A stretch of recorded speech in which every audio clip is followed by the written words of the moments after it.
সাংবাদিক নেতৃবৃন্দ, আজকে আমরা একটি জগদ্দল পাথর থেকে মুক্তি পেয়েছি।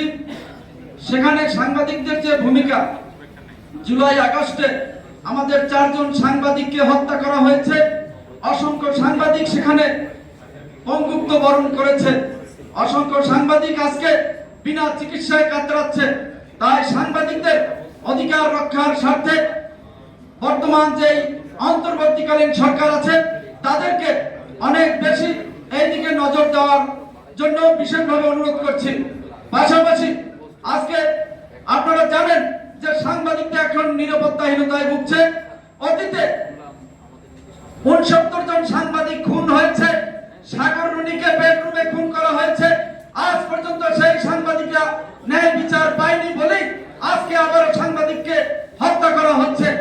তাই এ থেকে আগামী দিনে সাংবাদিকদের যে নিরাপত্তার বিষয়টি বিবেচনা করে নতুন আইন করে সাংবাদিকদের সুরক্ষা আইন করতে হবে।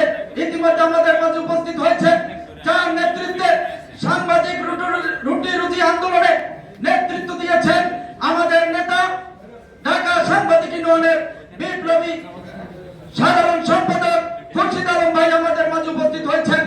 আজকে আপনারা দেখেছেন বিগত যে আন্দোলন সংগ্রাম হয়েছে, যে আন্দোলন সংগ্রামের ক্রেডিট শুধু কিছু বাচ্চা কাচ্চা নেওয়ার চেষ্টা করছে।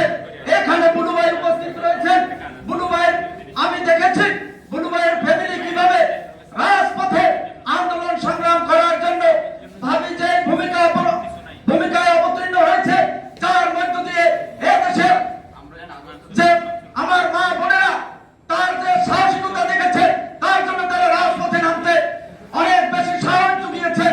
আপনারা দেখেছেন এখানে যারা উপস্থিত রয়েছেন, যাদের সন্তান যখন জেলে যায় তখন তার মাথায় থাকে সন্তানকে কিভাবে জামিন করাবেন বা তার রিমান্ডকে কিভাবে কাটিয়ে নেবেন। কিন্তু আমরা দেখেছি বুলু ভাইয়ের ওয়াইফ সেদিন তার সন্তানকে জানে যে তার সন্তান জীবন মৃত্যুর সন্ধিক্ষণে একটি ফ্যাসিস্ট সরকারের তখন লেলিয়ে দেওয়া চাই আইন শৃঙ্খলা বাহিনীর হাতে বন্দী। তখন তাকে যে সাহস জুগিয়েছেন, যে অনুপ্রেরণা দিয়েছেন, যার মধ্য দিয়ে এই বাংলাদেশের তৎকালীন সময়ে যে জুলাই বিপ্লব হয়েছে, সেই বিপ্লবে আমরা শুধু সাংবাদিক সহ সকলে যে সেই জুলাই অংশগ্রহণ করেছি, তার জন্য আমাদের দেশে নারী পুরুষ সবাই অংশগ্রহণ করেছে।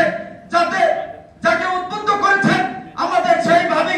আপনারা জানেন ভাবিকে নির্মমভাবে নিষ্ঠুরভাবে একবার ভাই কুমিল্লায় একটি প্রোগ্রামে গিয়েছিলেন, সেখানেও তাকে হত্যার উদ্দেশ্যে তার উপরে নির্যাতন করা হয়েছে। আজকে ভাবিকে জাতীয় পুরস্কারে তাকে পুরস্কৃত করা উচিত। কারণ যেই সময় যে বিভীষিকাময় মুহূর্তে তার ছেলেকে যেভাবে এই সরকার তৎকালীন সরকারের বিরুদ্ধে তিনি এই জাতিকে জাগ্রত করেছেন, এই নারী